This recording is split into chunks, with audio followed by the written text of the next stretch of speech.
So I initially found out I had TTP in 1995, and the first signs were big colourful bruises on my legs, and then I was started getting tiny little pinprick red dot rashes on my feet.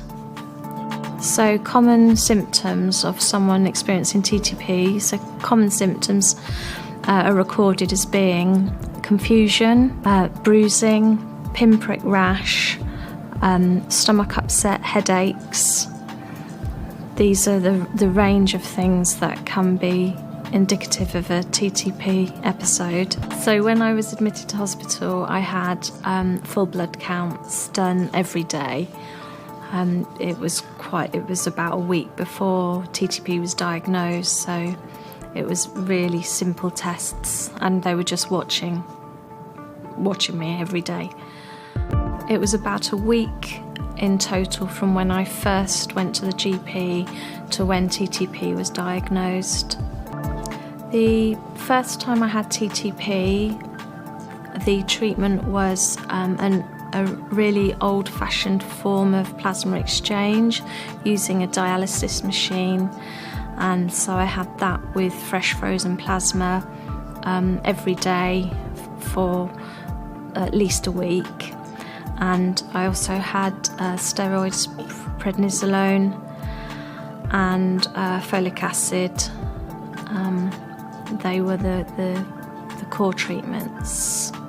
For my first episode of TTP, I was in hospital for 4 weeks. The first week I was on a general ward. I spent 2 weeks in ICU and then another week on a general ward. And it was very confusing. There was only probably a week of that time when I felt very ill and I wasn't really aware of what was going on. The rest of the time I was quite fully conscious and quite aware of my surroundings, even in ICU. So once I was discharged from hospital, I was at home, but I was still returning 2 or 3 times a week for plasma infusions. I was very, very tired. I felt very, I suppose, traumatised is the best word to describe it, because I felt as if my whole world has just been thrown upside down. I was off sick from my job and everything was different. I usually say to my family and friends that TTP isn't contagious when I'm describing it, because I think that's often a worry when it's a blood disorder. I think connecting with other people who have TTP can be really empowering. It can make you feel less lonely, but there's also a risk that it can be quite scary because there's lots of horror stories out there, especially in the World Wide Web. And so I think it's important to get information from a reliable source and with a scientific base, rather than just people's individual experiences, because everyone's experience can be so vastly different. If I could share one thought with someone who'd been diagnosed with TTP, it would be to listen to your body, and if you feel unwell, go and get a blood test. Just a full blood count will give enough information that there is even something slightly wrong. So just keep an eye on yourself and don't delay. If you do feel you're relapsing, say you're seeing lots of bruising or the pinprick rash, then don't be scared, just go and see a doctor, because the sooner you get it treated, the better the outcome.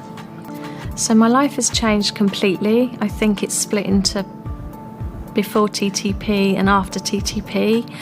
I was very, very shy before I had TTP, and TTP's given me a reason to have confidence, and I speak for a living, really. So in ways it's the same. There's nothing I don't do, but I just get more tired. And when I'm tired, I struggle to find the right words, and my memory is very poor, so I rely a lot on notes and photographs and lists to get me through. A TTP diagnosis doesn't need to hold back your life. I think the important thing to remember is if you feel unwell or you've got any of the symptoms, to go and get that seen to by a doctor. For most people, TTP would be quite a sudden onset, so it'd be quite traumatic. The important thing is to take it at your own pace and to ask for help, and at work to explain that you need your hours adjusted or your workload adjusted, and to be honest about how you feel and how you're coping.